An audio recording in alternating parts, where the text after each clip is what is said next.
नमस्कार। जय तंत्र मंत्र केंद्र में मैं आप सबका हार्दिक स्वागत एवं अभिनंदन करता हूं। मेरे प्रिय भाई बहनों, आज मैं आपके लिए लाया हूं 8वीं महाविद्या बंगलामुखी माता बंगला प्रत्यंगरा। आज मैं लाया हूं बंगलामुखी प्रत्यंगरा। अद्भुत मंत्र ये दूंगा जो अगर तो मंत्र पहली बार यूट्यूब पे दूंगा। ये मंत्र अभी तक किसी ने नहीं दिया, जिसके लिए आपको हमारा वीडियो अंत तक देखना पड़ेगा। यदि आपने हमारा चैनल अभी तक सब्सक्राइब नहीं किया है तो लाल वाली बटन दबाओ और घंटी बजा दो। कोई शुल्क एवं चार्ज नहीं कटेगा। आप हमारे वीडियो को फेसबुक पर, व्हाट्सएप पर, ट्विटर अकाउंट के माध्यम से और इंस्टाग्राम पर अधिक से अधिक शेयर करें। लाइक और कमेंट करना भी आपका धर्म है। दुनिया में जिसका कोई नहीं, मैं उसका हूँ। यदि आपको अपनों ने धोखा दिया है अथवा आपको परायों ने धोखा दिया है तो आप एक बार मुझे अवश्य आजमाएं। हमारा मोबाइल नंबर है 9305 63 71 73। हमसे बात करने का टाइम भारतीय टाइम के अनुसार दिन में दोपहर 12 बजे से 2 बजे के बीच का है। मैं राष्ट्रीय अध्यक्ष कृष्णा दल एवं महामंडलेश्वर आप सबसे निवेदन करता हूं, यदि आप मानवतावादी हैं अथवा आप सनातनी हैं तो मुझसे जरूर जुड़ें। यदि आप में योग्यता हुई तो मैं आपको पदाधिकारी भी बनाऊंगा अपने संगठन कृष्णा दल में। ये कृष्णा दल हमारा आपका सबका एक परिवार है। आप देश विदेश में, विश्व के किसी भी कोने में रहते हैं, किसी भी जाति धर्म से हैं, कोई दिक्कत नहीं। आप हमारे दिए ज्ञान से भरपूर लाभ उठा सकते हैं। मेरे प्रिय भाई बहनों, बंगलामुखी तो प्रायः सभी साधक या सभी तांत्रिक जानते होंगे, जो प्रमुख और शत्रुओं को स्तंभित करने वाली, शत्रुओं को मारण करने वाली, शत्रुओं को सम्मोहित करने वाली, यानी ब्रह्मास्त्र स्वरूपिणी ये माता हैं। इनका बार कभी खाली नहीं जाता। इनका बार ऐसे नहीं करना चाहिए। जब आप सारे उपाय करके थक जाओ तब बंगलामुखी मंत्र करना चाहिए। और बंगलामुखी के साथ में अगर प्रत्यंगरा शक्ति जुड़ जाती हैं तो ये अपरंपार उग्र हो जाती हैं और अपरंपार सुख सौभाग्य समृद्धि देने वाली बन जाती हैं और अपार शत्रुओं को समाप्त करने वाली बन जाती हैं बंगलामुखी प्रत्यंगरा। और सारे सुख सौभाग्य समृद्धि दे सकती हैं। सारे कार्यों में आपको विजय प्राप्त करा सकती हैं। कोर्ट कचहरी में तो आपको विजय प्राप्त बहुत ही चंद दिनों में हो सकती है, बल्कि चंद घंटों में हो सकती है। मेरा तो ऐसा मानना है। मेरे प्रिय भाई बहनों, अब मैं आपको बंगलामुखी प्रत्यंगरा साधना बताने से पहले कुछ ज़रूरी बातें बताना चाहता हूँ। मैंने जो सुना है 2025 29 नवंबर सुदर्शन चैनल पर सुना है कि अमेरिका में 2 मृत्यु हुई। मतलब 2 मृत्यु का एक मृत्यु हुई, एक जो है मृत्यु जैसे गंभीर रूप से घायल हुए, मान लो 1.5 मृत्यु मान लो, 1.25 या 1.5 मृत्यु मान लो आप, वहाँ हुई अमेरिका में। वहाँ पे कानून बन गया और 1 दिसंबर से पारित भी हो जाएगा 2025 से, कि कोई जज अगर बिना मतलब अपनी मर्जी से अगर किसी विशेष बड़े अपराधी को छोड़ता है और वो अपराधी अगर कोई अपराध करता है तो जजों की भी जवाबदेही बनेगी। जजों पर भी कानून लागू होगी। जज भी कोर्ट में घसीटे जा सकते हैं, जजों पर भी मुकदमा चल सकता है, जज भी जेल जा सकते हैं। अमेरिका में तो बन गया, पारित भी हो रहा है 1 दिसंबर से। लेकिन ये आवश्यकता क्या भारत में नहीं है? भारत में इससे बहुत बड़ी जरूरी आवश्यकता है। भारत में क्या हुआ, जिन घुसपैठियों को, जिन अपराधियों को, जिन आतंकवादियों को सरकार ने भेज दिया मान लो बांग्लादेश, और यहाँ के विपक्षी लोग, घुसपैठियाँ बचाओ वाले लोग गए, सुप्रीम कोर्ट से आदेश पारित करा लिया। आदेश क्या पारित कराया कि उनको वापस बुलाओ, घुसपैठियों को ध्यान से सुनना, वापस बुलाओ। ऐसे ही जज आदेश पारित कर देते हैं। वही घुसपैठिया अगर किसी के साथ बलात्कार करते हैं, किसी के साथ चोरी डकैती करते हैं, किसी का मर्डर करते हैं, तो क्या उन जजों को उसमें जिम्मेदार नहीं ठहराया जाना चाहिए? बिल्कुल ठहराया जाना चाहिए। लेकिन कुछ लोग ऐसे हैं, डरपोक मीडिया वाले, डरपोक नेता, डरपोक अभिनेता, डरपोक मतलब सेलिब्रिटी लोग, जो जजों के खिलाफ बोलना ही नहीं चाहते हैं। चाहे जज गाली ही क्यों ना दे तुमको, चाहे तुम्हारी माँ बहन को गाली क्यों ना देने लगे जज। भाई माँ बहन की गाली से भी खराब है अगर भगवान के प्रति कोई टिप्पणी करता है जज। भगवान के प्रति टिप्पणी जो जज कर सकता है तो फिर माँ बहन की गाली तो बहुत छोटी चीज़ हो गई इससे। फिर भी जजों के खिलाफ बोलने में मतलब पुरुषत्व समाप्त हो जाता है और लोग नपुंसक बन जाते हैं जजों के खिलाफ बोलने में। भाई उनकी बुराई मत करो, लेकिन अगर कोई जज बुरा कर रहा है या जजों के कारण बुरा हो रहा है तो उस जज को बुरा कहने में कौन सा अपराध है भाई? जज भी तो एक मनुष्य ही है ना। भाई जब प्रधानमंत्री को आप गाली दे सकते हो, राष्ट्रपति के लिए आप अभद्र शब्द प्रयोग कर सकते हो, तो जजों की गलती पे चुप क्यों हो जाते हो भाई? जज क्या है, भगवान थोड़ी है भाई। और जज को मैं तो न्यायाधीश भी नहीं मानता हूँ, क्योंकि ऐसे न्यायाधीश किस काम के? आतंकवादियों के लिए 2 बजे कोर्ट खुल जाए, और हिंदू कोई अगर है, परेशान व्यक्ति है, कोई गरीब आदमी है, उसके लिए दिन में 12 बजे भी उसके लिए जगह ना हो, और वो ज़िंदगी बीत जाती है चक्कर काटते काटते, और वो मर जाते हैं, उनके लड़के केस लड़ते हैं, वो मर जाते हैं, उनके मतलब पौत्र केस लड़ रहे हैं। ऐसा मैंने कई जगह देखा है। बताइए क्या बात के न्यायाधीश हैं ये? और इन पर क्यों नहीं जुर्म होना चाहिए? इन पर भी जो अगर ये जुर्म के समर्थक हैं तो इनके ऊपर भी कानूनी कार्रवाई होनी चाहिए, इनको जेल में घसीटा जाना चाहिए, इनके ऊपर मुकदमा चलना चाहिए, और इनको भी वही सब सजाएं होनी चाहिए जो एक आम आदमी को होती हैं, और इनकी सारी सुविधाएं छीन लेनी चाहिए। अगर ये सनातन के विरुद्ध, हिंदुस्तान के हिंदुओं के विरुद्ध अगर कोई अपना फैसला गलत सुनाते हैं तो, लेकिन ऐसा करेगा कौन? करवाने वाला कौन है? करवाए जनता, और करना चाहिए संसद से बिल ऐसा पारित यहाँ भी होना चाहिए जैसा अमेरिका में हुआ। और चीज़ों में तो आपको अमेरिका की नकल चाहिए, हर चीज़ में, खाने में, पहनने में, पीने में, फिर इस बात में क्यों देरी भाई? इस बात की भी तो नकल करो अपने भारत में। मेरे प्रिय भाई बहनों, दूसरी बात मैं आपको बता दूं, मैंने सुना है 30 नवंबर 2025 बिंदास बोल में सुदर्शन चैनल पर, जहां बताया गया कि मदनी ने बहुत बड़ा जहर घोला है अपनी तकरीरों में, जजों के विरुद्ध बोला है। अगर कोई हिंदू बोल दे तो मुकदमा उस पर हो जाता है, अगर कोई सुरेश चौहान जी अगर बोल दें तो फिर उनके ऊपर FIR हो जाती है कोर्ट में। लेकिन मदनी ने जो बोला है, जजों को भी गलत कहा, जजों के लिए भी जिहाद करने की बात कही है, हिंदुओं के लिए भी कही है, पूरे भारत के लिए समझ लो कही है। उन पर कोई अभी तक कार्रवाई नहीं हुई। इसको पूछना चाहिए जजों को, या अपने अपने सांसदीय क्षेत्र में सांसदों को पूछना चाहिए कि आपकी क्या मजबूरी है जो महमूद मदनी की आपको आवाज़ नहीं सुनाई दी, आपके कानों में उसकी आवाज़ नहीं आई।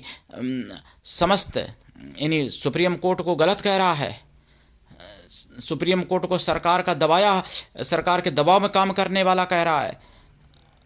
अब बताइए, आप सोचिए। और मैं आपको बता दूं नेपाल की घटना, नेपाल में मुझे पता चला है 1 साल में 27 परिवारों पर हमला किया, हिंदुओं के परिवारों पर हमला किया जिहादियों ने, और 15 लड़कियों का धर्मांतरण कराया गया, 27 मतलब लोगों पर हमला किया, परिवार पर 27 परिवारों पर, और 30 मंदिर तोड़े गए। ये नेपाल की बात है, ये भी मैंने सुदर्शन चैनल पर सुना है, 30 नवंबर 2025 खबरों में सुना है। तो अभी मतलब सुना है मैंने कि वहाँ एक घर में लड़की की शादी हो रही थी, विदाई होने वाली थी, और करीब 20-25 जिहादी टूट पड़े, लेके तलवारें, लेके कुल्हाड़ी, लेके चाकू।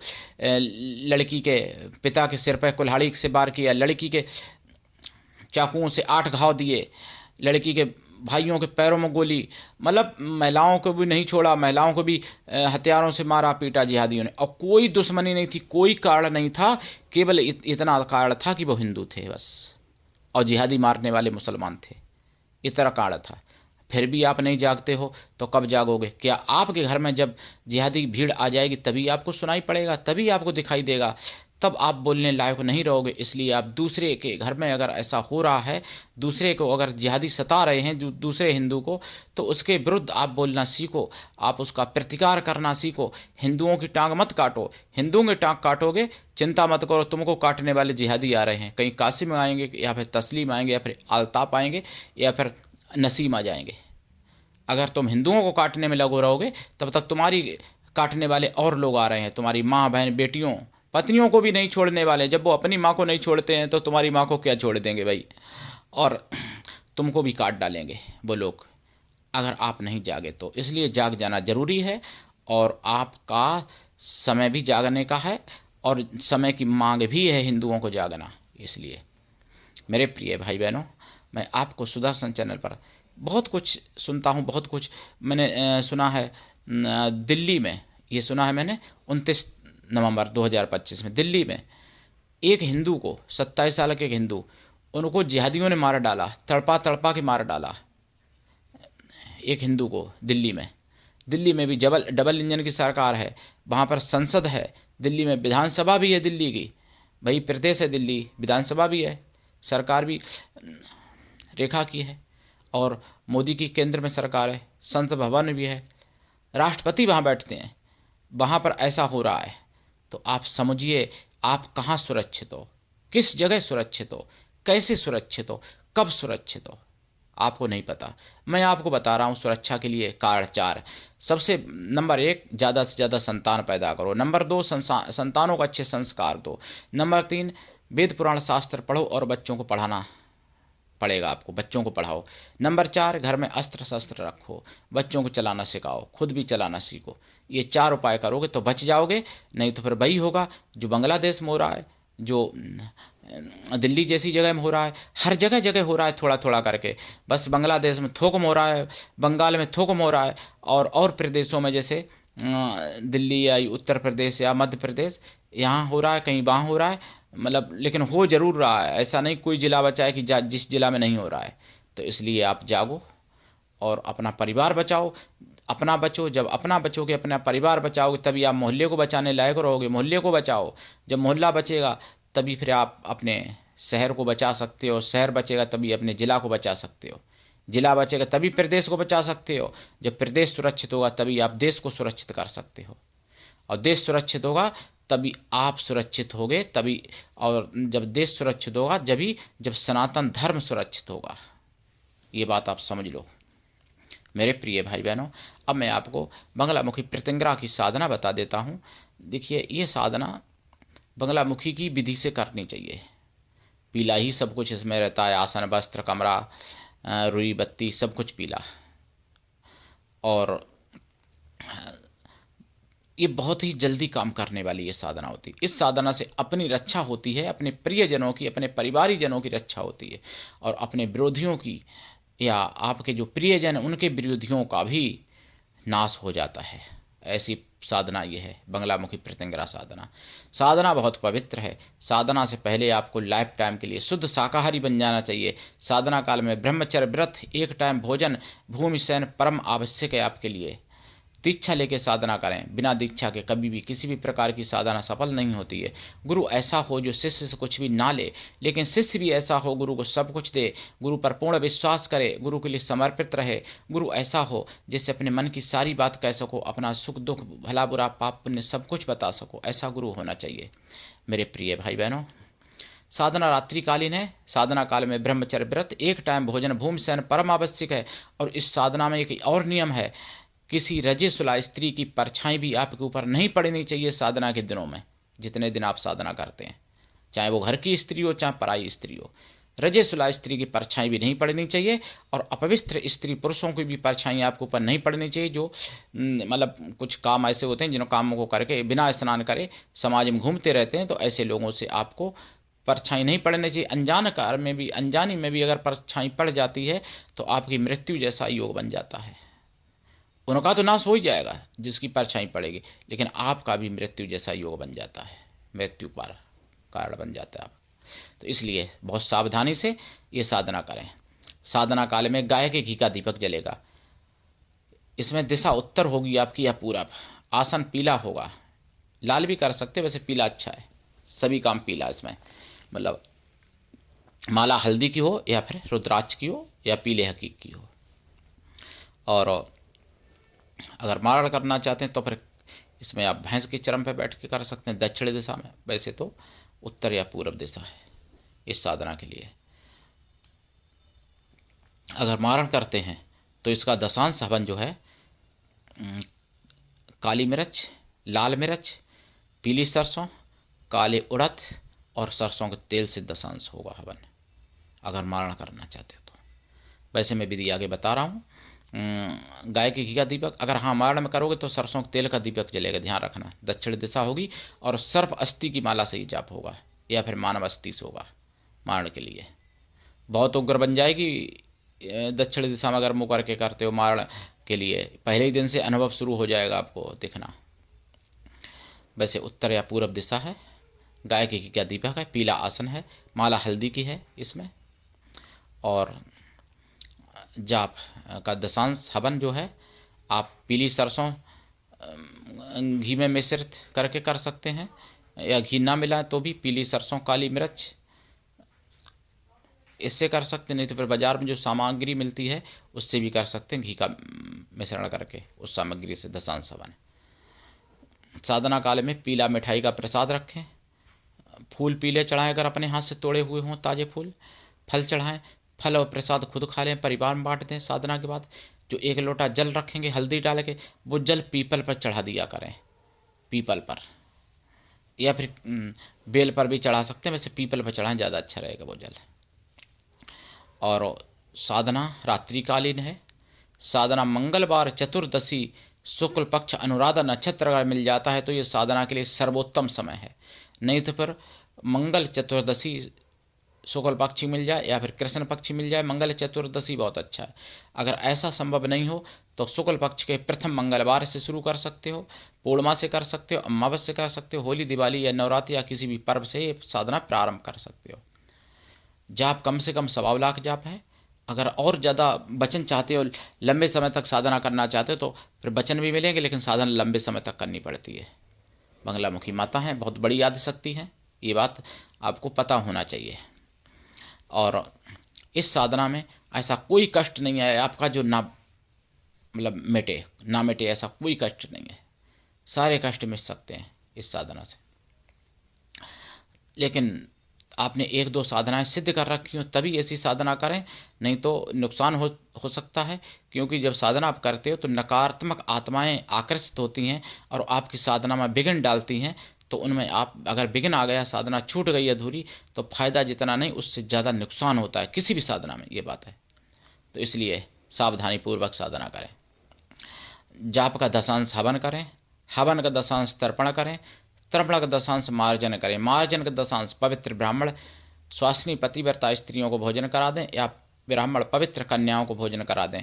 कन्या या स्त्रियां किसी भी जाति वर्ण की हो सकती हैं भोजन कराने के लिए, लेकिन मन से तन से पवित्रों एवं शुद्ध शाकाहारी हों। अगर ऐसा संभव नहीं है तो उतनी गौ माताओं को भोजन करा दें। और हाँ, स्त्रियों को अगर भोजन कराते हैं तामसी रूप में किए, जैसे दक्षिण दिशा वाली साधना अगर की आपने 2 बताए ना विधि मैंने, तो फिर काला वस्त्रों को अर्पण करें दक्षिणा में। और वैसे अगर उत्तर या पूर्व में की है, दक्षिण नहीं किया है, आपको मारण नहीं करना है, तो फिर पीला वस्त्र स्त्रियों को अर्पण करें इस साधना में। लाल भी कर सकते हैं लेकिन पीला ज़्यादा अच्छा रहेगा, ठीक है। भोजन जो कराएंगे, भोजन में भी पीला हलवा ज़रूर रखें, बेसन का हलवा या फिर सूजी का ही हलवा रखें। पीले कलर की जगह पर उसमें हल्दी डाल दें, ज़्यादा अच्छा रहेगा। कलर ना डाले के खाने वाला पीला, हल्दी डाल दें और ये साधना करें। साधना करके सनातन धर्म को बचाने का काम करें। सनातन धर्म इस समय बहुत खतरे में है, इसलिए सनातन धर्म को बचाने का काम करें। दीक्षा मैं निःशुल्क देता हूँ, दीक्षा का कोई शुल्क नहीं लेता हूँ, लेकिन मेरे तरीके से, मेरे सिस्टम के तहत आपको ये साधना करनी पड़ती है। ये बात हमेशा ध्यान रखना। कुछ लोग कहेंगे कि मैंने विष्णु को गुरु बना लिया, शिव को गुरु बना लिया, गुरु जी मंत्र दे दो केवल मुझे न, तो ऐसे ये साधना सफल भी नहीं होती है और ऐसे मैं देता भी नहीं हूँ भाई, सीधी बात। जब राम कृष्ण भगवान ने गुरु ऋषि को बनाया था तो क्या आप भगवान राम और कृष्ण से भी बड़े हो गए जो भगवान शिव को और विष्णु को गुरु बना रहे हो? भाई वो भगवान हैं, इष्ट हो सकते हैं, पूजनीय हैं, लेकिन गुरु तो आपको जीवित गुरु ही चाहिए होगा। ये बात ध्यान रखना चाहिए। कुछ ऐसे मूर्ख लोग कहते हैं कि मैंने गुरु देवी देवताओं को बना लिया। भाई देवी देवता हैं, तुम्हारी औकात कहाँ है गुरु बनाने की? उनको भगवान राम कृष्ण के तो दर्शन करने आए थे खुद भगवान शिव, तब भी भगवान राम और कृष्ण ने शिव को गुरु न बना के शिव को इष्ट बनाया है, राम ने भी, कृष्ण भगवान ने भी। तो मेरे प्रिय भाई बहनों, आप बंगला प्रत्यंगिरा साधना शुरू करें और लाभ उठाएं। और ये सनातन धर्म का चैनल है, आप सबका चैनल है, अकेले हमारा नहीं है। इसको आपको आगे बढ़ाना चाहिए और सनातन धर्म की आवाज़ है, इसलिए जन जन तक पहुंचानी चाहिए। जागते रहिए और दूसरों को जगाइए। प्रिय भाई बहनों, आज के लिए इतना ही। धन्यवाद। जय बंगलामुखी प्रत्यंगरा माता की, जय श्री राम, हर हर महादेव, वंदे मातरम, जय सनातन, जय हिंदू राष्ट्र।